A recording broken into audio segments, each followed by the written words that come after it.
Good morning, Southwest Missouri. We're here again with Roy Rickstrew, the Disability Guru. We're going to be talking about disability topics, including your limitations, right after this.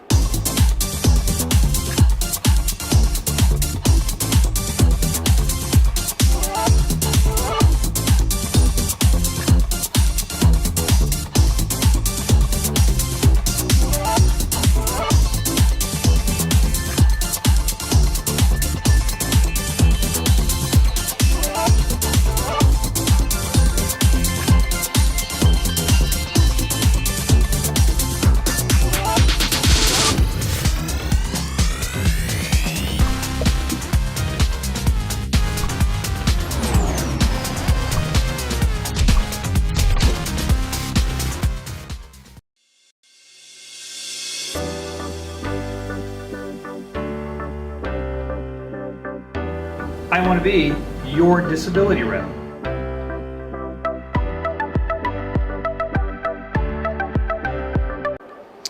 Well, I guess a disability with no limitations is no disability at all, really. Yeah, pretty much. And kind of the topic today is, so many times when I get into a court setting, the judge will look at somebody and say, well, what limitations did the doctor give you? And there's always this blank look where people just simply don't know.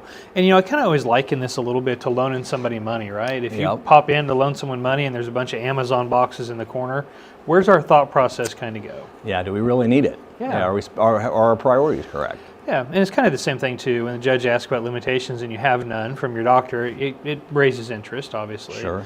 So it is real important that we talk with our doctors about the limitations that we have.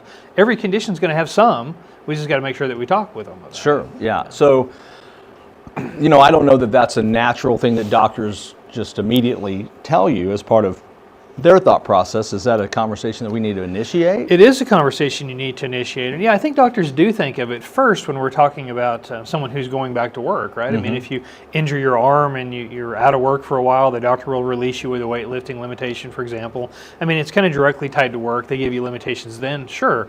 But as for these folks that aren't working, the doctor's not necessarily going to go there because, you self-limit at home, right? Sure. You don't have to justify to anybody else what your lifting limitation is if it's just you at home. Yeah, I was just thinking about, recently I've got this broken shoulder that I'm dealing with, and the doctor didn't tell me not to do this, not to do that. I guess maybe he thought I had enough common sense not to do certain things. He was probably wrong, but or that the pain level will realign your thinking a little bit on that too. It does, it sure does.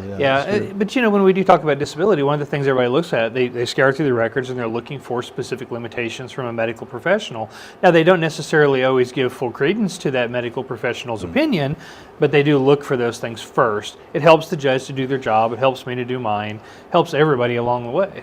Yeah, the question it raises in my mind is our disabilities aren't always physical. Sometimes we have mental disabilities. How do we document those for the judge? Yeah, and so when we're talking about limitations on the psychological side, we're always looking to concentration, attention, focus, interaction, those type of things. And it's hard to get a doctor to say, well, you shouldn't be in a crowd of more than 3 people, right? That's kind of an odd limitation.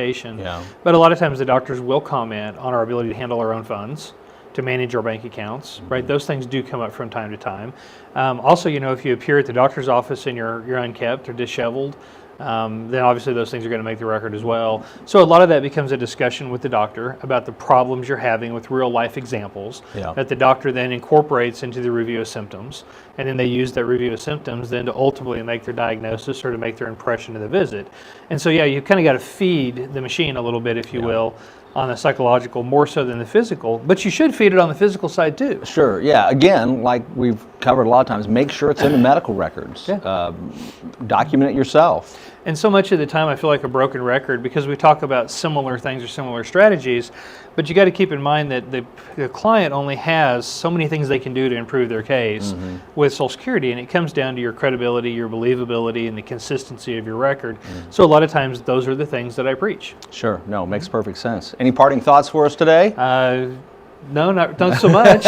Okay. I'm in the office today. I'm in the office all week. The 417-812-6698 rings directly to my desk.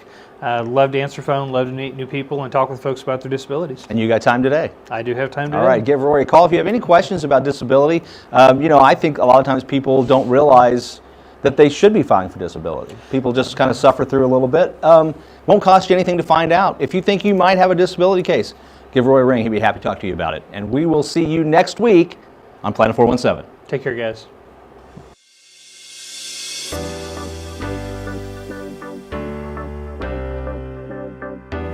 I want to be your disability rep.